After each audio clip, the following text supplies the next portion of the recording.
Hey guys, the objective of this video is to look at some flow problems. Okay, so this falls into the category of first order linear differential equations. And there's two types of flow problems. The first type we're going to be looking at is constant inflow and outflow. So let's say we have this tank or container here which has a specific volume it can hold. And let's say we're pumping in water over here and we're pumping out water over there.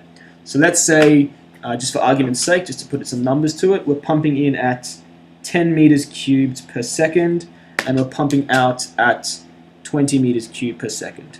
Okay? So what we're going to do is we're going to say that the rate of inflow is equal to R1, so just a general R1, which is a volume per time, so say meters cubed per second. The rate of outflow we're going to call R2 is also a volume per time, so meters cubed per second. So what I mean by constant inflow and outflow is that this rate, 10 meters cubed per second, is not changing with time.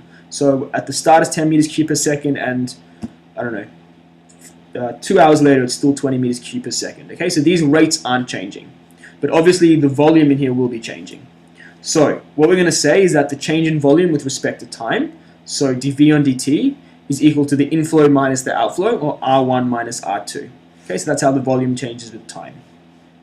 Now we can just do separation of variables. So we can we can first integrate both sides, and then we can do separation of variables. So we have the integral of dV equals the integral of R1 minus R2 times